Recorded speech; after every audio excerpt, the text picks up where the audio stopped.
네, 안녕하세요. 학계의 신 이환입니다. 오늘은 여러분의 예정대로 2026 학년도 이환의 합격 전략 안내 특강을 하도록 하겠습니다.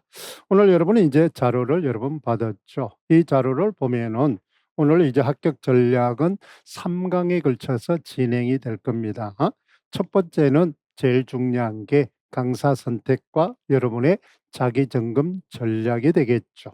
합격을 하기 위해서는 우선 내가 어느 수준에 있느냐, 그렇죠. 어떤 여러분 능력을 갖추고 있느냐, 자기 진단 테스트가 좀 필요합니다. 그래서 이화는 자기 점검 테스트를 여러분 줬습니다. 우리가 학생을 가르치기 위해서는 학생의 수준에 맞게끔 교수 학습 설계를 짜야 되죠.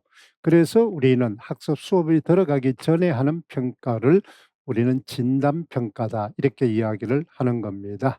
그래서 자기 점검표를 일단은 여러분한테 확인을 시킬 겁니다. 이환이 왜 여러분하고 여러분 공부를 해야만이 합격이 쉬운지 여러분들이 이제 우리가 화법에서 보면 공신력에 대해서 배웠을 겁니다. 그렇죠? 그 공신력이 얼마만큼 있느냐 하는 것을 여러분한테 확인을 시켜줄 거예요. 똑같은 여러분 우리가 팀이나 여러분의 이제 능력을 가진 운동선수라도 감독이 누구냐에 따라서 그렇죠. 강등권에 있던 팀들이 다시 우승을 한다든지 일부 리그로 승격을 한다든지 이런 경우 스포츠하고 많이 봤죠. 그러니까 시험도 일종의 스포츠다 이렇게 생각하면 되겠습니다. 그러면 이제 강사는 여러분들이 감독이다 이렇게 되겠죠. 그러면은 우승을 하기 위해서 어떤 전략을 짤 것인가? 그렇죠. 어떻게 이제 학생들에게 선수들을 조련을 시켜드리겠다. 이런 것들을 이제 전체적으로 종합적으로 설계하면서 이 선수들이 최상의 성적을 낼 수 있도록 실력 발휘를 할 수 있도록 여러 가지를 비계 역할을 하는 것이 바로 감독이다. 마찬가지죠. 강사도 여러분들이 최단기간에 바로 합격을 할 수 있는 전략을 제시하는 강사가 제일 좋겠죠. 여러분한테 여러분들은 이제 일종의 교양을 쌓기 위해서 하는 게 아닙니다. 문제 해결을 하기 위해서 공부를 하는 겁니다. 그 문제 해결이 바로 합격이 되겠죠. 그러면 여러분 우리 경제 원칙하고 똑같습니다. 최소의 비용으로 최대의 효과를 내는 겁니다. 그러면 여러분들이 이제 최소 시간을 투자하고 최단기간에 임용 합격을 하는 것이 제일 좋겠죠. 그렇게 하기 위해서는 이환이 제시하는 이 전략을 좀 잘 기억을 하기 바랍니다. 그걸 오늘 여러분한테 제시를 해줄 겁니다. 두 번째는 이제 우리 이 강에 가서는 이환의 바로 지도 전략입니다. 어떻게 해서 이렇게 합격자가 많이 장기간에 걸쳐서 그다음 문제 적중도가 높게 나오느냐 하는 것은 바로 이완의 바로 이런 지도 전략 때문에 그렇습니다. 그다음 지도 전략만 좋아 가지고는 되지 않겠죠. 그렇죠. 선생님이 이제 시험을 보러 가는 게 아니기 때문에 그러면 여러분들의 학습 전략도 굉장히 중요합니다. 그러면 지도 전략과 학습 전략이 아우러졌을 때 융합됐을 때 우리는 결과물을 만들어낼 수 있을 겁니다. 그래서 우리는 총 3 강에 걸쳐서 오늘 여러분하고 합격 전략을 제시하니까 그다음에 여러분이 이런 전략적인 방법을 잘 활용하면은 우리는 문제 해결에 여러분 최적의 방법이 되겠습니다. 우리 교과 여러분 들어봤죠?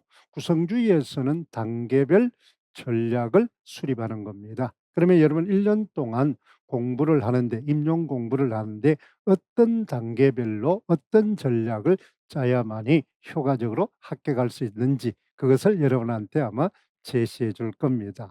그러면은 여러분들이 오늘 이 강의만 듣고도 '아 내가 합격할 수 있구나.' 하는 여러분 확신을 가지게 될 겁니다. 그렇게 하면 여러분도 선생님이 여러분한테 그렇게 만들어 드리겠습니다. 그러면 여러분들이 이제 첫 번째 우리가 여러분 볼까요? 합격 전략에 대한 안내가 있습니다. 그래서 1 강에서는 강사 선택과 자기 점검표가 인제 있죠. 2 강은 이완의 합격 지도 전략이 되겠습니다. 3 강은 학생의 합격 학습 전략이 되겠죠. 그러니까 주체별로 우리가 강의가 들어간다 하는 걸 기억하면 되겠습니다. 자 첫 번째 우리 인제 우리 1 강에 대해서 전략 첫 번째입니다. 일단은 우리가 시험이기 때문에 우리는 뭘 알아야 됩니까? 시험이라는 것은 우리가 나온 것을 알아야 되겠죠. 나올 것을 예측하면서 공부를 하는 겁니다. 그것이 가장 여러분 우리가 시간을 줄이고 확실하게 합격하는 지름길입니다. 나올 것만 공부를 하면 되겠죠. 나올 것만. 그러면 그 나올 것을 예측하는 것이 중요합니다. 뭐 여러분 요즘 젊은이들 학생들 보면 주식도 많이 하고 이렇게 하죠. 오를 종목을 선택해서 사면 됩니다. 그렇죠. 아직 시장에서 저평가된 그랬잖아. 종목을 우리가 선정을 해서 그러면 싼 가격으로 오를 종목을 사면은 우리가 돈을 벌겠죠. 그러면 그것을 어떻게 여러 가지 인자 분석을 통해서 그다음 여러 어떤 여러분 어떻습니까? 펀드 매니저나 다른 이제 여러분 조력을 받아서 종목을 선택하는 겁니다. 마찬가지입니다. 그렇죠? 여러분들이 우리가 2025 학년도 그렇죠. 우리가 인제 11월 달에 시험을 쳤던 경향을 우리가 잠깐 한번 봅니다. 모든 시험은 여러분들이 기출에서 기출로 끝납니다. 공부도 기출을 시작으로 기출로 마무리하는 겁니다. 그래서 1월 달 공부를 할 때도 바로 기출을 전체 훑어봐야 됩니다. 그럼 훑어보기로 1월 달은 하겠죠. 기출이 굉장히 제일 어렵습니다. 가장 심도 있고 논리적으로 조건에 맞게끔 냈기 때문에 그렇겠죠. 그다음 여러분 마무리도 11월 달 여러분 최종 시험을 앞두고 마무리도 기출을 보는 겁니다. 2 차도 마찬가지죠. 기출에서 기출로 끝나는 것이 수험생이다. 이렇게 생각하면 되겠습니다. 그러면 기출의 시험이 이제 2000 여러분 23 학년들이 돼 있지만 2000 여러분 20 학년도 21 학년도부터 기출이 쭉 전체 기출이 다 올라가 있습니다. 그런데 여기서 이제 우리는 기출을 분석을 보면은 전체 배점을 우리가 알아야 되겠죠. 국교론이 24 점이고 문법이 24 점입니다. 그러니까 4 점짜리 6 문항으로 구성이 돼 있다. 그러면 거기에서 이제 기입형 2 점짜리는 2 문항씩 되겠죠. 국교론은 우리가 잘 알다시피 기입형 2 문제 그렇죠. 문법도 기입형 2 문제 여러분 문학도 마찬가지입니다. 그다음에 문학은 32점 이렇게 해서 전공이 80 점, 교육학이 20점 이렇게 해서 1차 시험이 바로 우리는 이제 100점 만점으로 들어가겠습니다. 그러면 전체적으로 우리는 1 차에 초점을 맞춰서 합격 전략을 지금 짜고 있습니다. 2 차는 또 별도의 이야기가 되겠죠. 그러면 작년에 여러분 출제됐던 이제 문제들을 한번 봅시다. 그렇죠. 두 문제씩이 되겠죠. 화법은 바로 실제 중심으로 출제가 됩니다. 물론 실제가 나오지만은 우리가 앞에 나오는 지식이나 기능 및 전략에 대해서 내용 체계나 여러분은 우리가 이제 의사소통 전략이나 그다음에 인제 대인 관계나 요런 이제 내용 기능에 대한 문제가 나오죠. 그게 같이 연결되어 있습니다. 그러면 발표라는 실제를 가지고 청자 분석과 메시지가 되겠습니다. 청자 요인과 그다음에 메시지의 관계가 되겠죠. 그래서 일면적 메시지를 쓰느냐 양면적 메시지를 쓰느냐 가장 절대적으로 제일 중요합니다. 그러니까 설득을 하거나 정보 전달을 할 때 발표도 여러분 정보 전달 발표가 있고 설득 발표가 있지 않습니까? 그러면은 이제 우리는 설득을 하기 위한 전략이 필요하겠죠. 메시지 전략이 필요합니다. 그다음에 효과적인 표현에 대한 이야기가 나오죠. 표현이라 하면은 언어적인 표현이 있는 반면에 준언어, 비언어적인 표현이 있습니다. 그러면 이제 준언어나 인제 비언어적인 표현을 묶어서 비언어적 표현이다. 이렇게 이제 우리가 명칭을 인제 하기도 합니다. 그러면 비언어적 언어적인 표현을 보완하는 거죠. 그렇죠. 보완하기 위해서 이제 우리는 바로 비언어적 표현이 굉장히 중요합니다. 화법은 바로 대면이기 때문에 구두 언어이기 때문에 이 준언어나 비언어적인 표현 효과가 굉장히 중요하죠. 그래서 우리가 거기에 보면은 대체의 효과 그렇죠. 우리가 인제 관습적인 표현에 대한 이야기가 나와 있습니다. 요것이 이제 두 문제가 출제가 되었죠. 독서는 보면은 지식의 기평으로 독서의 특성에 대해서 나왔습니다. 요즘 여러분 많이 들어봤죠. 여러분 인제 이 정보기기를 활용하다가 보니까 학생들의 문해력이 떨어진다. 이 많이 들어봤을 겁니다. 그러니까 문해력이라는 것은 단어에 대한 자체 의미를 모른다는 거죠. 그러니까 문해력은 다른 말로 하면은 문자 인식입니다. 문자 해독. 문자에 대한 뜻을 모른다는 거죠. 그래서 이제 독서는 이제 세 단계로 되어 있습니다. 해독이 있고 독해가 있고 독서가 있습니다. 그러니까 가장 우리가 말하는 의미 구성 행위는 바로 독서라고 이야기를 하죠. 그러면 독서 전에 우리는 해독이 문자 해독이 돼야 되고 그다음에 독해가 돼야 됩니다. 독해. 예? 그다음 이제 우리는 배경 지식을 활용해서 목적에 맞게끔 맥락에 맞게끔 의미를 재구성하는 행위를 우리는 독서다. 이렇게 이야기를 하는 거죠. 그게 이제 첫 번째. 이거는 이제 시사성하고 관련이 있죠. 문해력에 문제가 있으니까 독해 능력에 대해서 나왔습니다. 기능적인 측면에서는 독서는 바로 사고 과정이죠. 바로 이제 읽기 전, 중, 후가 있고 읽기 중에는 사실적 사고, 추론적 사고, 비판적 사고, 감상적 사고, 그다음에 이제 창조적 사고 이렇게 돼 있습니다. 그런데 전년도에는 이제 여기 나와 있는 것처럼 추론적, 비판적 이렇게 이제 우리가 출제가 돼 있습니다. 그렇죠? 이런 문제는 독서에서 가장 중요한 요소가 되겠죠. 독서는 실제보다는 읽기 과정, 사고 과정이 제일 중요합니다. 그래서 요게 인제 출제가 되겠죠. 자 그러면 여러분 보면은 뭐가 이제 우리는 다음에 나올 것인가? 그러면 요거 다음에는 이제 우리는 바로 창조적 읽기가 되겠죠. 그러면 인제 원래는 우리는 창조적 읽기가 출제될 확률이 0 순이다. 이렇게 이제 생각하면 되겠습니다. 그다음에 이제 우리는 작문에 대해서 나왔을 때 작문 평가 기입이 나오는데 신뢰도죠. 평가는 두 가지 기준이 있습니다. 그렇죠? 신뢰도와 타당도가 되겠죠. 그렇죠? 그중에서 신뢰도에 대한 이야기가 나왔습니다. 그렇잖아요. 신뢰도에 대한 이제 여러 요소들이 있겠죠. 언어의 유창성에 대해서 이제 우리가 출제가 되어 있습니다.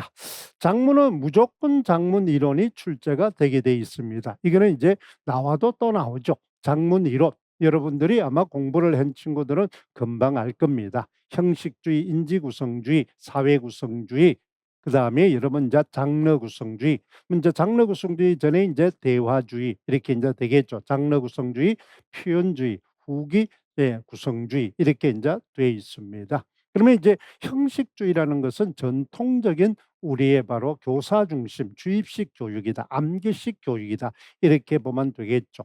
그러면 이제 우리는 전부 다 구성주의에 의한 이야기입니다. 의미 구성 행위를 개인의 초점을 두면 인지구성주의다.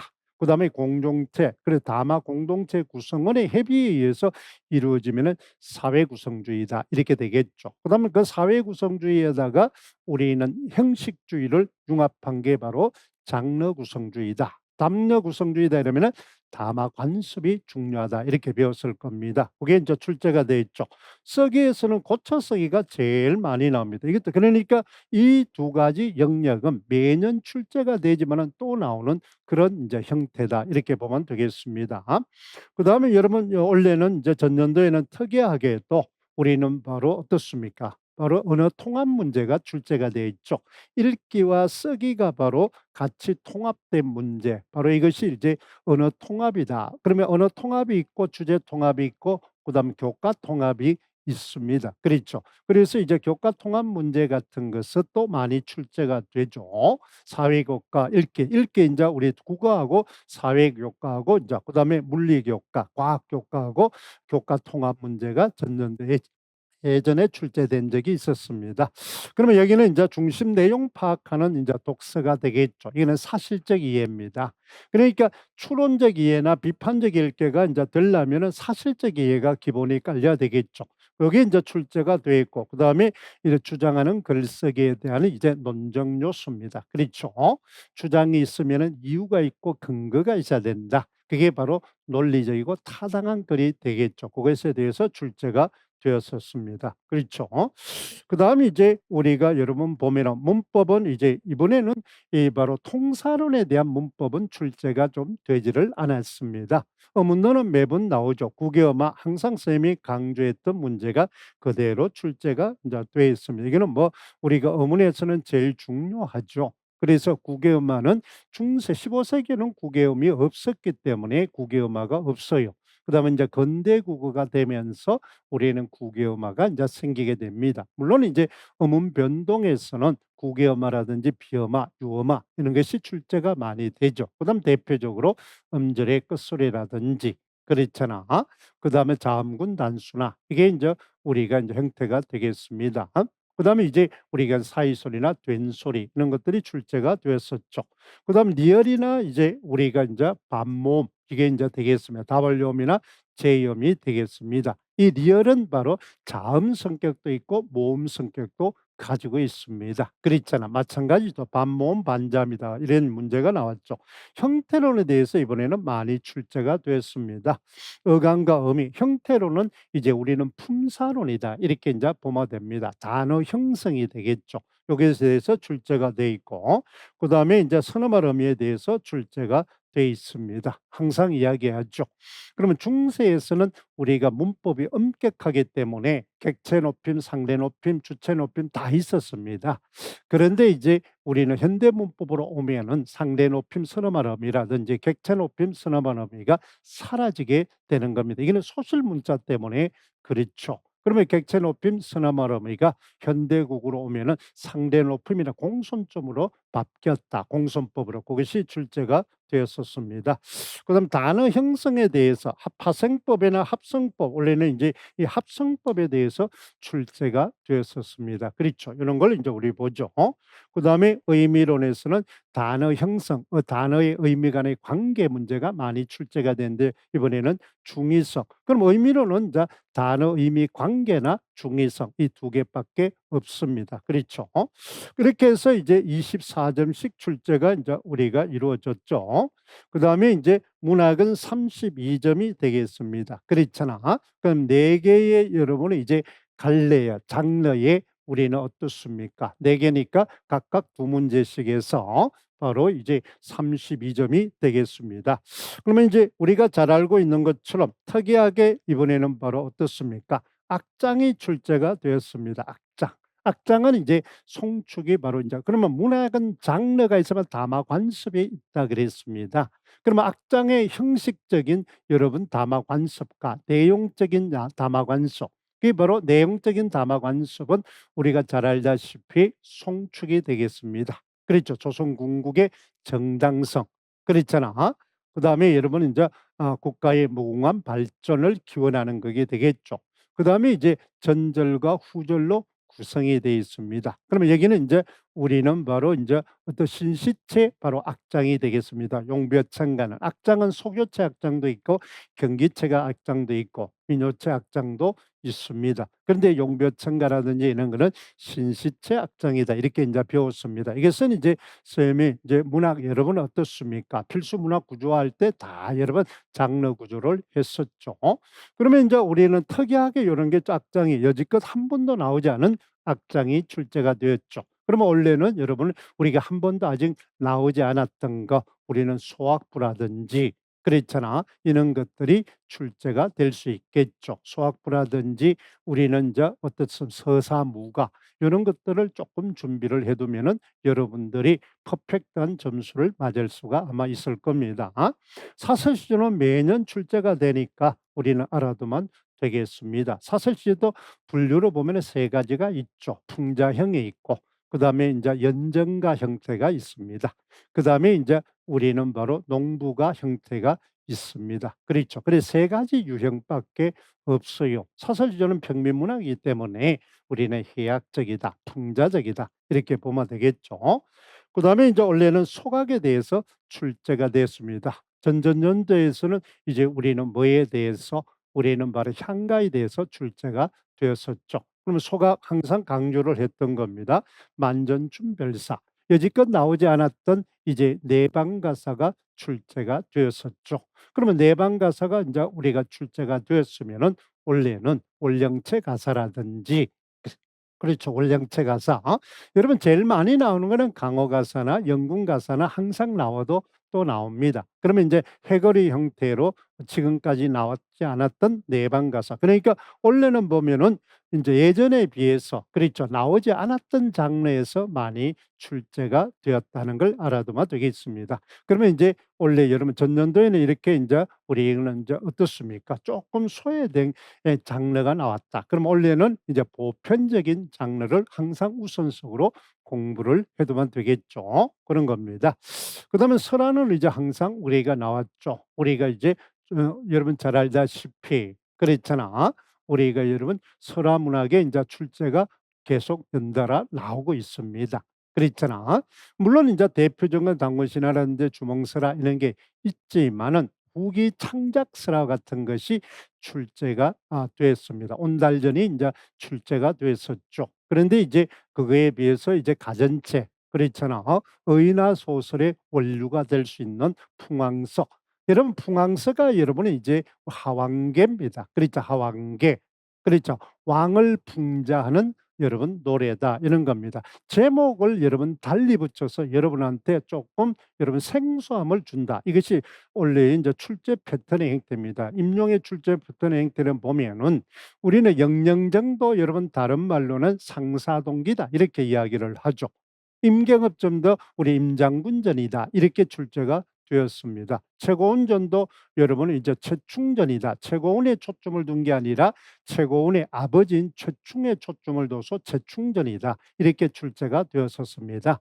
그러니까 여러분들은 우리가 여러분 어떻습니까? 이칭으로 여러분 되고 있는 이름을 같이 알아둬야 된다는 걸 알아두면 되겠죠. 그러니까 하나의 이름만 기억하는 것이 아니라 다른 이름으로 분리를 두는 우리가 바로 별명 같은 겁니다. 그런 것도 같이 알아두죠.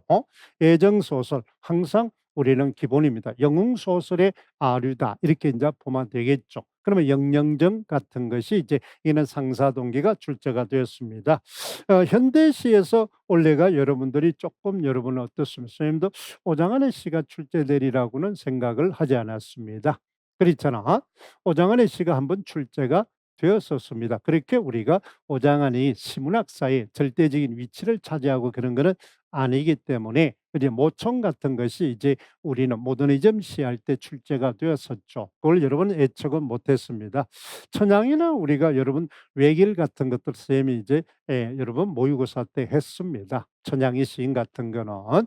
그래서 이제 우리는 일종의 인제 여기도 마찬 내 마음의 수수밭 절정 같은 게 대부분의 우리는 여러분이 관조시가 출제가 많이 됩니다. 그러니까 내적 성숙에 관계되는 거죠.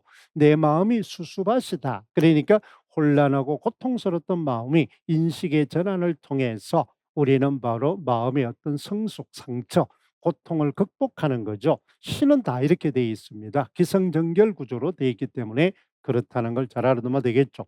현대 소설은 전후 소설인데 자 이거는 인제 이번 정권 때문에 그런지는 모르지만은 전후 소설이 전년도에 출제가 되었었죠. 그다음 또 마찬가지 이렇게 해서 전후 소설이 연달아 출제되고 있다. 이건 쪼끔은 아이러니한 현상입니다마는 어떻든 간에 그렇죠. 요런 것이 인제 출제가 되었습니다.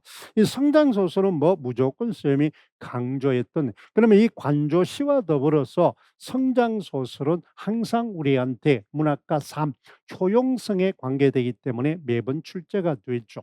그러니까 이 김소진의 인제 우리는 바로 대표적인 우리 소설 자전거 도둑 많이 했지 않습니까? 그렇죠. 그럼 여기는 인제 눈사람 속에 인제 눈사람 속에 바로 어떻습니까? 검은 항아리라는 게 그러면 이러한 인제 기출 해설과 그다음에 적중도 강의는 쌤이 여러분이 인제 이 19일 날 그렇잖아. 12월 19일 날 강의가 진행이 인제 우리가 되고 있습니다. 그때 여러분 강의를 올려줄 테니까 기출 문제 정답이라든지 키워드라든지 그다음에 이환의 모의고사하고 얼마나 적중도가 있는지 그런 것들이 인제 여러분 확인하면 되겠습니다. 자 그다음에 인제 여러분들이 우리가 보면은 그렇죠. 2026 학년도 학습하기 인제 전략이 인제 되겠습니다. 기존에 똑같습니다. 그랬죠. 인제 여러분이 이문항식 출제가 된다는 거는 유지는 그대로 되죠. 출제 영역이나 근데 제일 중요한 게 여러분들이 나올 것을 공부해야 된다 그랬죠. 이 중요도 평정이 제일 중요합니다. 중요도 평정. 그러니까 이번에도 여러분 우리가 전년도에는 사실적 이해의 가장 중요한 것은 요약하기 전략을 하려면은 중요도 평정을 해야 됩니다. 요약의 첫 번째 여러분 단계가 선택이죠. 중심 문장을 선택하는 겁니다. 중심어를 선택하는 거죠. 그래서 이제 중요도 평정이 굉장히 중요하다. 그렇죠. 우리도 마찬가지입니다. 여러 가지 이제 영역 중에서 교과서 단원 중에서 어떤 부분이 중요하냐?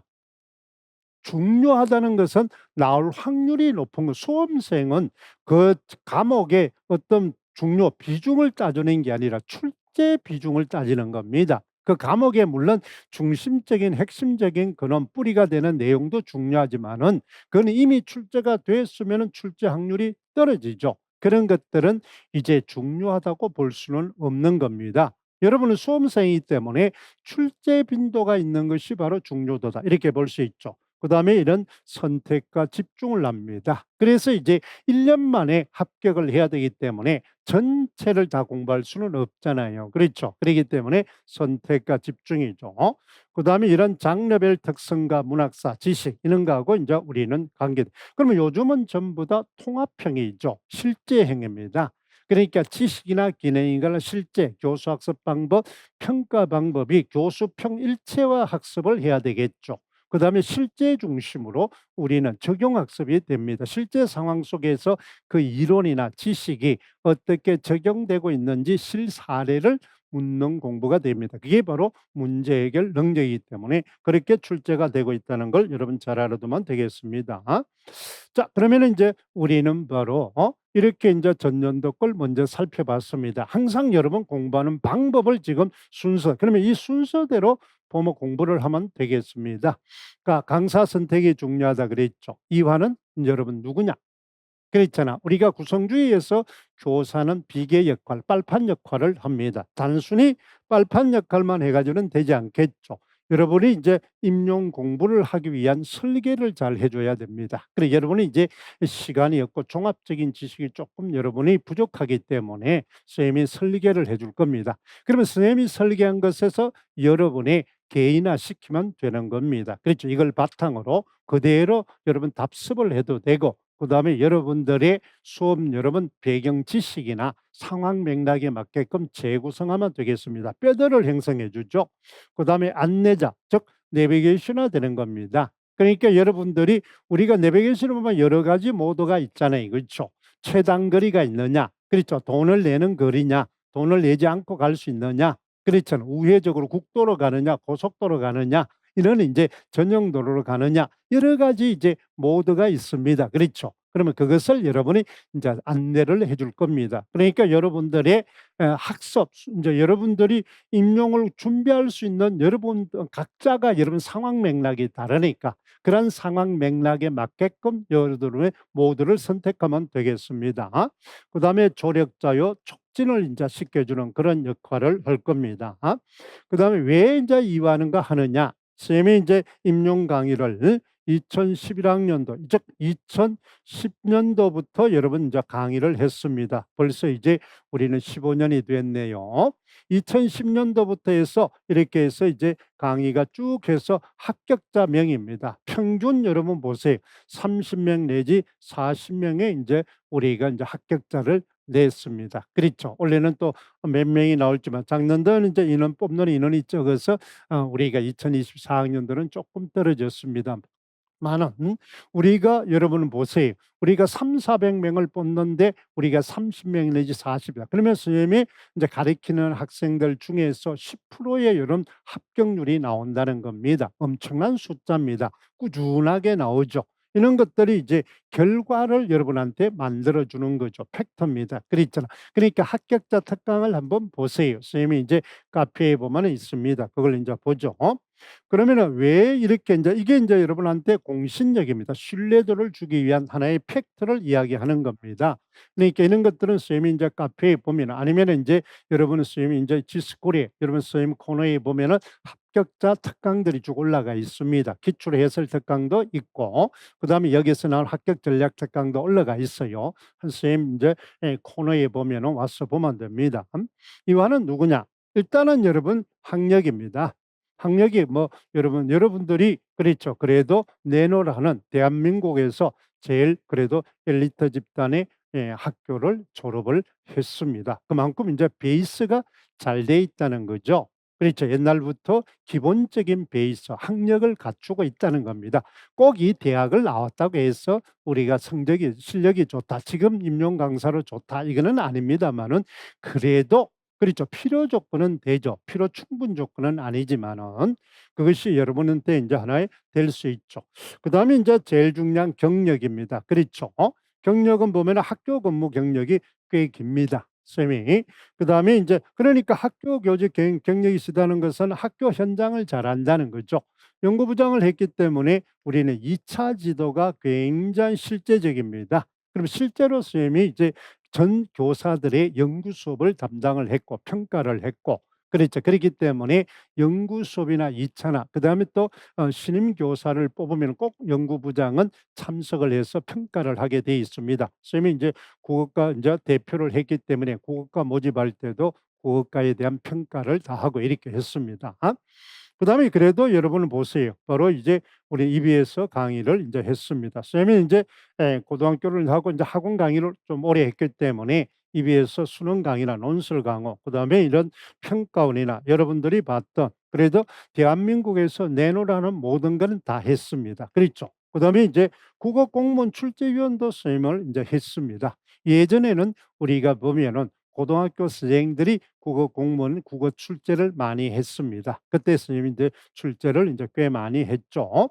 그다음에 여러분이 제일 중요한 게 이 교과서나 지도서 집필을 이제 이렇게 여러 출판사서 우리가 하고 문제를 많이 이렇게 집필을 했습니다. 그다음에 이제 논술이나 심층 면제 지도위원 그렇죠. 그러니까 이런 경력을 보면은 그렇죠. 이런 최고의 경력을 가진 아마 임용 강사는 없을 겁니다. 수능도 마찬가지고 이러한 화려한 경력을 이제 우리는 가지고 있습니다. 지금도 이제 이렇게 바로 이제 수능 강의와 그다음에 임용 강의를 이렇게 이제 병행해서 진행을 하고 있습니다. 그러면은 여러분들이 바로 여러분 뭘 많이 봅니까? 수능 EBS 교재라든지 수능 모의고사 문제를 많이 보죠. 그래서 이미 그것이 연계의 통일성을 상당히 강조합니다. 왜 그렇습니까? 출제 기관이 같기 때문에 그렇습니다. 그다음에 이제 출제 교수진이 같기 때문에 그래요. 수능에서 출제했던 교수진이 바로 어떻습니까? 임용도 출제할 확률이 높습니다. 대부분이 이제 그 교수진들이 교과서를 집필을 했기 때문에 그렇죠. 그 사단에 의해서 교과서가 각 출판사에서 교과서가 집필이 되고 있습니다. 모의고사를 내고 그다음 평가 문제를 이제 내죠. 그다음 학력 평가라든지 진단 평가 이런 걸 이제 하게 돼 있습니다. 그렇기 때문에 이 수능의 흐름을 잘 알아야 됩니다. 수능의 흐름. 그러면 5장 안에 여러분은 이제 성탄제 같은 것도 전년도에 여러분은 어떻습니까? EBS 수능 특강에 출제가 됐던 작품들입니다. 그렇죠. 그렇기 때문에 거기에서 언급되는 여러분 문학 작가들이나 이런 것들의 여러분 많이 출제가 되고 있다는 것을 우리는 볼 수 있죠. 그래서 이 정보의 효용성이나 이런 것이 굉장히 여러분 또 혹자들은 간혹 여러분 그런 이야기를 이제 합디다. 선생님 초창기에는 이제 이런 수능 강의라고 임용 강의를 하니까 그렇잖아. 임용 강의가 그냥 뭐 아르바이트로 온 거 아니냐 이렇게 하는데 절대로 그렇지 않습니다. 그렇잖아요. 여러분한테 이렇게 이제 수능을 같이 하게 되는 이유도 바로 그런 시너지 효과가 있기 때문에 정보를 복합적으로 얻을 수 있기 때문에 그렇습니다. 그다음에 그러한 이제 선생님이 이제 수능에서 오랫동안 쌓아놨던 이런 인맥이라든지 여러 가지 정보를 놓치면 안 되잖아요, 임용할 때. 그래서 이제 같이 하고 있다. 그래서 여러분한테 누구보다도 따뜻하고 정확한 그러한 정보를 제공할 수 있다는 걸 잘 기억을 해 둡니다. 자, 이는 이제 학력이라든지 경력을 보면은 여러분한테 얼마나 공신력이 있다. 그다음 학력과 경력이 반맥해 주는 것은 아니지만은 실제로 여러분 우리가 15년 가까이 14년 15년 가까이 여러분 합격자 수를 보면은 그것이 거짓이 아니라는 걸 우리가 알 수가 있잖아요. 그런 걸 이제 우리가 보면 됩니다. 근데 이러한 이제 이환이라는 사람도 중요하지만 여러분들의 자기 확신이 제일 중요하죠. 그래서 화법에 보면 자기 실현적 이해 이제 여러분 예언이라는 게 있죠. 로덴탈의 효과 많이 들어봤을 겁니다. 그렇죠? 그러니까 자기 확신이 제일 중요합니다.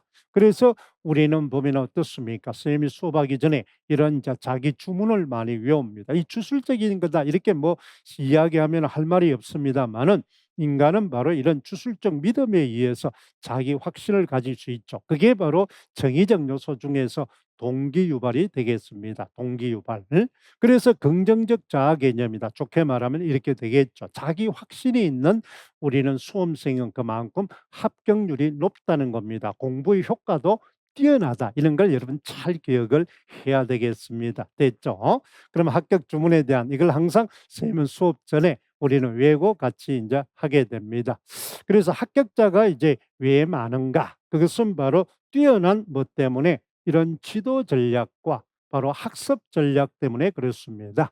그러면 여러분 단순히 학력이 좋다, 경력이 좋다, 합격자가 많다. 이거는 1, 2년에 이제 한두 번은 그렇게 될 수는 있습니다. 그런데 이제 지속적으로 꾸준하게 된다는 것은 시스템이 잘 돼 있다는 거겠죠. 그랬잖아. 어떤 개인기에 의해서 그때그때 그다음에 수강하는 학생들의 어떤 여러분 어떤 성향 때문에 생긴다. 이렇게 하면은 우리는 운이다. 이렇게 할 수가 있겠습니다만은 여러분들이 어떻습니까? 시험 문제도 매년 다르고 수강생들도 여러분 학습하는 학생들도 매년 바뀌는데 왜 이렇게 꾸준한 뭐 여러분 우리가 학습자가 이제 여러분 합격자가 생기느냐? 이런 거는 바로 시스템이 잘 돼 있다는 거죠. 선진국도 보면은 그렇지 않습니까? 그렇잖아.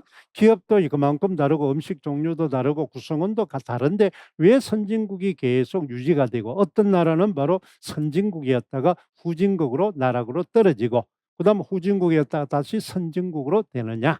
그런 리더와 그다음에 그 국민들 그다음에 그러한 나라의 어떤 시스템이 잘 갖춰져 있기 때문에 그렇습니다. 그렇죠? 그래서 우리는 이런 이제 지도 전략과 학습 전략에 대해서 구체적으로 우리는 할 겁니다. 그렇죠? 그러면 이 보충 교재나 필수 교재로 선생님이 구성되어 있습니다. 교재가 이제 우리는 학습서가 학습 자료가 굉장히 중요하겠죠. 필수 교재가 이제 이렇게 이제 되어 있습니다. 그래서 우리는 이제 원래 신간호나 더 국어 키워드 합격 노트 이것이 이제 우리는 바로 이제 2024학년도 12월 달에 출제가 되어서 2025년도 즉 2026학년도부터 요것을 주 강의 교재로 쓸 겁니다. 그러니까 2026학년도는 선생님이 지금까지 2025학년도에 나왔던 강의 스타일하고 조금 완전히 달라졌습니다. 2002 개정 과정이 적용되긴 첫 해이기 때문에 선생님이 강의를 완전히 개편을 했습니다. 그래서 여러분이 이제 이 합격 전략이 굉장히 중요합니다. 그렇죠. 지금까지 선생님의 이제 우리는 바로 어떻습니까? 바로 그런 강의 스타일이 완전히 달라졌다. 바로 이제 2015 개정에서 2022 개정으로 적용되는 첫 해이기 때문에 그렇습니다. 그래서 우리 강의를 완전히 바꾸기 때문에 이 강의가 굉장히 중요하다. 이제 주 교재가 있겠죠. 그다음에 보충 교재 이렇게 이제 되어 있습니다. 그다음에 이제 여러분들이 항상 학습을 전에 한 장 구조화를 통해서 훑어 있기를 합니다. 그다음에 학습을 하고 나면은 한 장 구조화를 통해서 이제 우리는 바로 자식의 지식을 내면하고 그다음 거기까지는 우리 전년도까지 여러분 그렇게 했습니다. 그다음에 이제 올해부터는 이제 그 지식을 내면에서 적용하는 문제로 확인하는 문제. 그러니까 실제 중심으로 한다. 실제 수행법이 되겠죠. 실제 수행법. 실제로 배운 지식이 우리가 나올 수 있는 문제로 확인을 하면서 적용해 보는 겁니다. 그러면 1월 달부터 우리는 여러분 어떻습니까? 바로 7, 8월 달에 진행하던 테마형 문제풀이를 바로 그 동시에 진행을 한다. 그러니까 우리가 이제 교수평 일체화 수업이 바로 1월부터 진행이 된다. 2002 개정 과정의 시스템이 그렇기 때문에 그렇습니다. 그런 것들을 머릿속에 잘 알아둡니다. 그다음에 핵심 키워드집을 상당히 강조합니다. 왜 그러냐? 많이 들어봤죠. 여러분의 임용은 키워드 채점이다. 이렇게 되어 있습니다. 서다평이란 자체가 많은 양을 충분히 쓸 수 없는 여러분 분량의 한계 때문에 키워드만 정확하면은 우리는 채점이 될 수 있습니다. 그렇기 때문에 이 키워드가 굉장히 중요하다는 거죠. 그다음에 쌤이 이제 수업하는 1차 수업의 전략이 바로 어떻습니까? 전략과 분석, 선택과 집중, 신속 정확 이렇게 3단계입니다. 그다음에 이제 우리는 4단계가 바로 2차와 함께 이제 우리는 합격이 되겠죠. 합격 단계가 됩니다. 그러면 1차 합격과 2차 합격을 이제 우리는 같이 병행해서 우리는 최종 합격을 하는 합격 단계. 그래서 우리는 임용을 이제 합격하기 위한 최종 단계는 4단계가 되어 있습니다. 그다음에 여기서 이제 요 단계는 이제 1차 합격을 하기 위한 단계가 되겠습니다. 요렇게 이제 진행을 하고 있다. 그러면 기본 학습 핵심 확인 실전 문제, 요게 이제 우리가 요 이야기입니다. 기본 핵심 1호.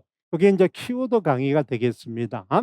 그다음 확인 학습 문제, 그다음에 실전 문제, 적용 문제. 요것이 이제 우리는 여기서 요게 이제 한 장 구조화다. 내용 학습이 이루고 난 다음에 확인 학습이 되겠죠. 한 장 구조화로. 그다음 요걸 통해서 실제 상황에 문제를 통해서 적용해 보는 그런 문제로 가고 있다 하는 걸 잘 기억을 해 둡니다. 자, 이렇게 이제 우리는 된다. 그다음에 이제 여기까지는 이제 선생님에 대한 이야기입니다. 뭐 일종의 선생님 자랑이 되겠죠. 그랬잖아. 뻥이 아니죠. 이 공신력이 얼마나 있느냐, 객관적인 팩트에 의해서 이루어진다는 걸 알아두면 됩니다. 그다음 이제 여러분들이 자기 자신이 지금 공부를 하기 위한 자기가 어느 수준이냐, 이걸 잘 기억을 해야 됩니다. 임용시험은 허투루 공부하면 안 됩니다. 여러분 선생님 항상 강조하는데, 임용수험생의 여러분 착각 중에 하나가 자기가 여지껏 공부하지 않다가 원래 여러분 올인해서 공부를 하면 자기 중심으로 보면 엄청난 공부를 했죠. 그렇잖아. 그러면 충분히 합격을 해야 되는데 못하면 절망에 빠집니다. 물론 그럴 수 있죠. 그런데 주의해야 됩니다. 임용 수험생 자체가 여러분 세계 유례에 없는 최고 학력을 가진 수험생입니다. 그러니까 주변에 보면은 임용 준비하는 사람은 일반 다른 시험의 준비생하고 자격 조건이 다르다는 걸 알아야 됩니다. 그러면 누구 하나 실력이 없는 사람이다, 이런 생각을 가지면 큰 오산입니다. 그런데 그것을 여러분 전혀 고려하지 않고 자기 중심으로, 자기가 공부하지 않다가 공부하니까 나는 무조건 합격할 거야, 그러면 남을 개무시하는 겁니다. 그렇게 공부하니까 이제 경쟁력이 없죠. 상대평가잖아요. 절대평가가 아니라. 그렇잖아. 몇 명 안에 들어야 되는 상대평가입니다. 여러분 왜 이렇게 고려해야 되는지 한번 보세요.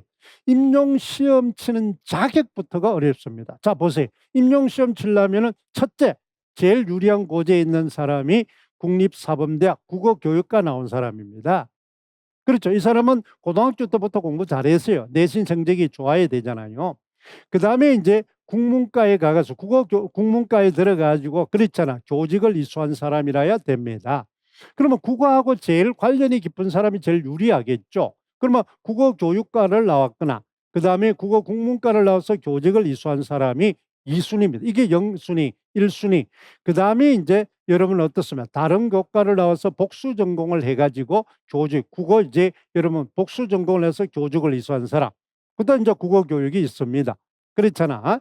그 다음에 이제 이것도 저것도 아닌 대학교에서 이제 그런 자격을 못 얻어서 교육대학원에 가가지고 여러분 어떻습니까? 교사 자격증을 얻는 사람. 그러면 이 네 가지 조건을 보면은 보세요. 그렇죠. 자기는 어디에 속하느냐. 그 다음에 이런 조건을 가진 사람이 몇 년 동안 공부를 한 사람입니다. 이 5손가락 안에서 여러분 한번 보세요. 이 5그 손가락 안에 드는 사람이 실력 없다, 이렇게 말할 수 있겠습니까? 이런 사람들이 바로 여러분이 어떻습니까? 공부를 해서 합격을 겨루는 겁니다. 그래서 임용 과목 중에서 가장 치열하고 가장 경쟁력이나 합격이 어려운 게 바로 점수 편차가 적은 게 국어입니다. 여러분 우리 많이 들어봤잖아요. 또 여러분 학생 공부 중에서 여러분 특목고에 다니나 과학고라든지 그렇죠. 외국어 나왔던 이런 데 보세요.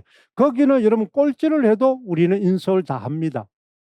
그렇잖아요. 거기는 다 최상위점. 그러면 여러분 우리가 저 지방에 있는 학교 그랬잖아. 고등학교 1등에도 여러분 인서울 못하는 학생 많습니다. 그는 바로 비교 집단이 1등이라는 절대 등수는 1등이지만은 상대적으로 전국의 단위로 치면은 뚝 떨어지기 때문에 그래요. 그러니까 여러분의 임용은 이런 여러분 자격 조건을 갖춘 사람이 많습니다.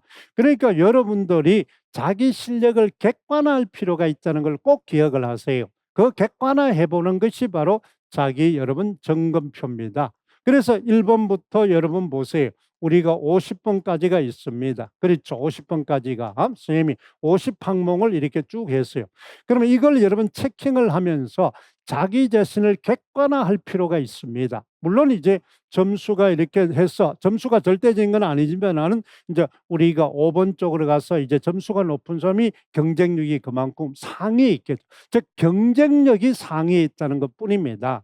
그러면 자기가 전체 우리가 이제 여러분 전년도에는 우리가 6대1, 7대1밖에 안 됐으니까 그랬잖아. 500명에 6대 하면 어떻습니까? 그랬잖아. 3,000명 정도 뽑죠. 예, 가장 낮습니다. 그렇죠. 경쟁. 지금 아마 선생님이 임용본 중에서 국어가 이렇게 낮은 적이 없어요. 최고 높을 때는 50대 1이었습니다. 50대 1. 예? 그러면 이제 우리가 4,500명 뽑는데 거의 10,000명. 그렇잖아. 그다음 15,000명 이렇게 이제 시험을 봤습니다. 그러다가 점차 줄어서 6,000명, 9,000명 그랬잖아. 6,000명 이래 떨어지다가 지금은 이제 한 4,000명. 잠재적으로 우리는 5,000명 정도 준비를 한다 이렇게 생각하면 됩니다. 5,000명 정도.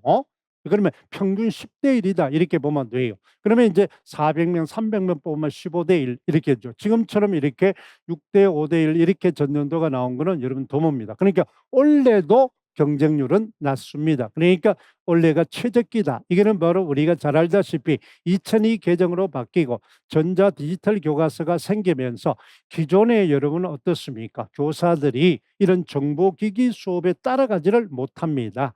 그렇기 때문에 명예퇴직률이 굉장히 높죠. 그렇기 때문에 이직률도 굉장히 높습니다. 그렇기 때문에 여러분들이 자리가 꽤 많이 비니까 그러니까 전년도와 올해가 가장 여러분 합격하기 좋은 최적기다. 그러니까 여러분 자기 객관화입니다. 이것을 여러분 자기 객관화하면은 여러분 노력의 정도가 있겠죠. 그러면 여러분 5,000명 중에서 자기는 그렇죠. 몇 등에 해당할까?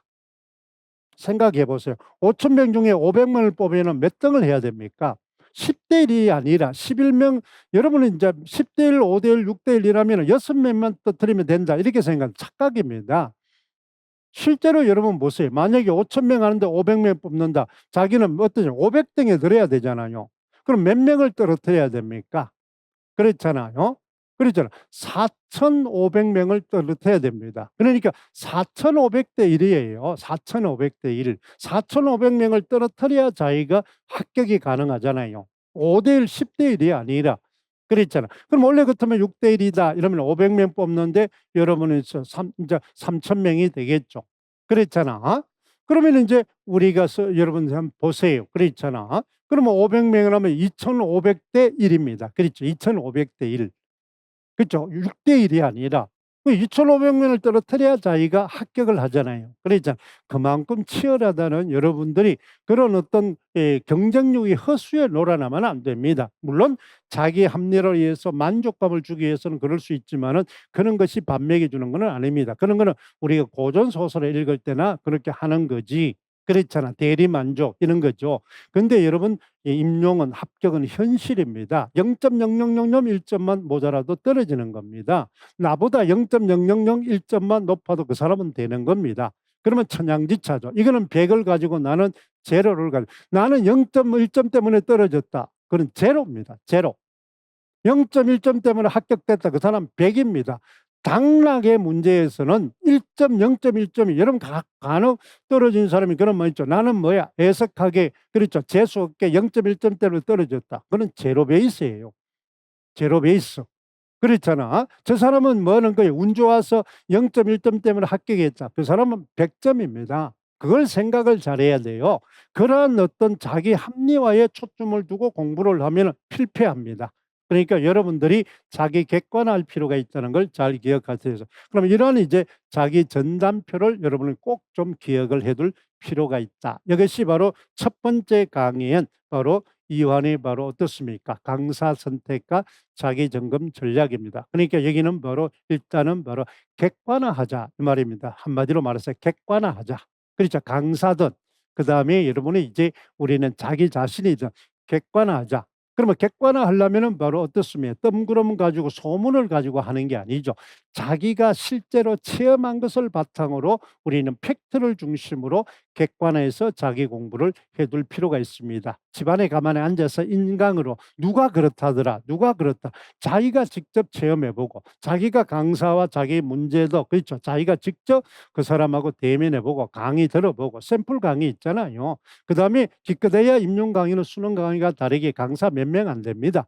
샘플 강의라든지 그다음에 1:1 면접만 해도 노량진 한번 지방에 있는 사람은 한번 올라와서 우리는 뭐 한 여기 한 6명밖에 정도밖에 안 되니까 그렇죠. 하루에 6명 투어해서 면담만 해도 여러분이 객관화하는 여러분 도움 자료를 얻을 수 있습니다.